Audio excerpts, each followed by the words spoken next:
આપણી સાથે આજે ભૂપેન્દ્રભાઈ પટેલ બેઠા છે, જે ગાંધીનગર રહે છે.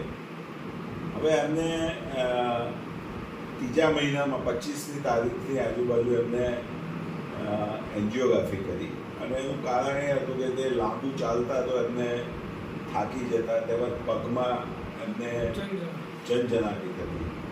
હવે ત્યાં ડૉક્ટરને બતાવ્યું, ફિઝિશિયનને, તો એમને ECG કાઢ્યો. એમાં કહ્યું કે તાત્કાલિક એન્જિયોગ્રાફી કરવી પડશે. ઇકો કર્યો તો ઇકોમાં 30% પમ્પિંગ કર્યું, 30%. બરાબર.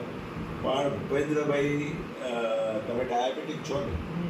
ડાયાબિટીક હોવાના હિસાબે, ઓટોનોમિક ન્યુરોપેથીના હિસાબે તમને સિમ્ટમ્સ ચેસ્ટના એટલા બધા સિવિયર નહોતા આવતા કે ચેસ્ટ પેઇન થતું હોય કે શ્વાસ ચડતો હોય, પરંતુ તેમનું પમ્પિંગ 30% હતું.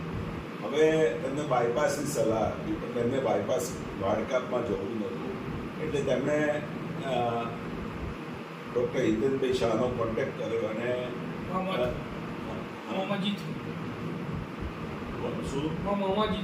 એમના સંબંધી થ્રુ આપણું એમને સજેશન મળ્યું અને તેમણે EECP ટ્રીટમેન્ટ ચાલુ કર્યું.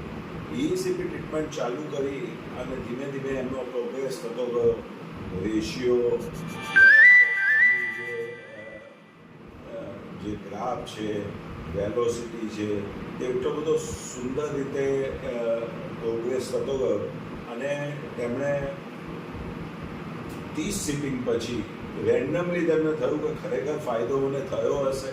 તો તેમણે ગાંધીનગરમાં અનનોન એક ઓથેન્ટિક ઇકોકાર્ડિયોગ્રાફી સેન્ટર છે, તેમાં ઇકો કરાવ્યો.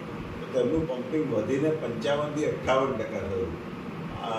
એ બતાવે છે કે EECP કેટલી ઇફેક્ટિવ રિવાસ્ક્યુલરાઇઝેશન કરે છે compare to surgical.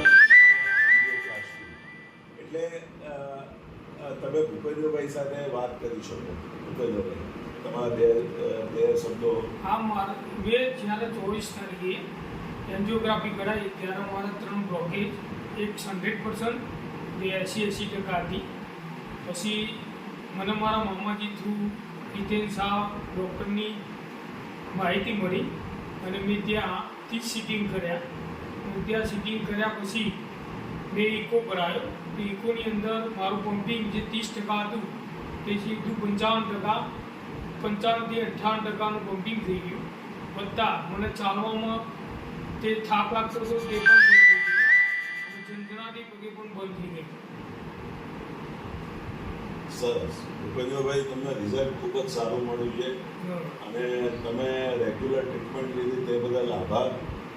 Thank you. Thank you.